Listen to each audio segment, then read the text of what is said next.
Juízes capítulo 2. O anjo do Senhor em Boquim. O anjo do Senhor subiu de Gilgal a Boquim e disse: Tirei vocês do Egito e os trouxe para a terra que prometi com juramento dar a seus antepassados.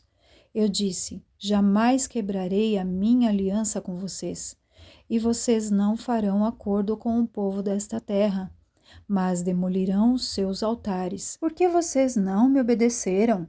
Portanto, agora digo a vocês que não os expulsarei da presença de vocês. Eles serão seus adversários, e os deuses deles serão uma armadilha para vocês. Quando o anjo do Senhor acabou de falar a todos os israelitas, o povo chorou em alta voz, e ao lugar chamaram Boquim. Ali ofereceram sacrifícios ao Senhor. Seguindo para o versículo 6, vemos agora a desobediência e a derrota do povo de Israel. Depois que Josué despediu os israelitas, eles saíram para ocupar a terra, cada um a sua herança. O povo prestou culto ao Senhor durante toda a vida de Josué e dos líderes que sobreviveram a Josué e que tinham visto todos os grandes feitos do Senhor em favor de Israel. Josué, filho de Num, servo do Senhor, morreu com a idade de 110 anos. Foi sepultado na terra de sua herança, em Timnat-Heres, nos montes de Efraim, ao norte do Monte Gaás. Depois que toda aquela geração foi reunida a seus antepassados, surgiu uma nova geração que não conhecia o Senhor e o que ele havia feito por Israel. Então, os israelitas fizeram o que o Senhor reprovava e prestaram culto aos Baalins. Abandonaram o Senhor, o Deus dos seus antepassados, que os havia tirado do Egito, e seguiram e adoraram vários deuses dos povos ao seu redor, provocando a ira do Senhor. Abandonaram o Senhor e prestaram culto a Baal e a Astarote. A ira do Senhor se acendeu contra Israel, e ele os entregou nas mãos de invasores que os saquearam. Ele os entregou aos inimigos ao seu redor, aos quais já não conseguiam resistir.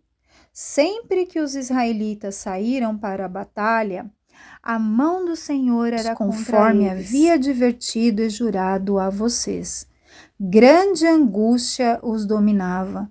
Então o Senhor levantou juízes que os libertaram das mãos daqueles que os atacavam.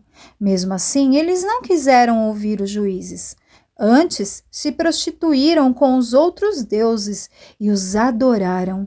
Ao contrário dos seus antepassados, logo se desviaram do caminho pelo qual os seus antepassados tinham andado, o caminho da obediência aos mandamentos do Senhor. Sempre que o Senhor lhes levantava um juiz, ele estava com o juiz e o salvava das mãos de seus inimigos enquanto o juiz vivia, pois o Senhor tinha misericórdia por causa dos gemidos deles diante daqueles que os oprimiam e os afligiam. Mas quando o juiz morria, o povo voltava a caminhos ainda piores do que os caminhos dos seus antepassados, seguindo outros deuses, prestando-lhes culto e adorando-os. Recusavam-se a abandonar suas práticas e seu caminho obstinado.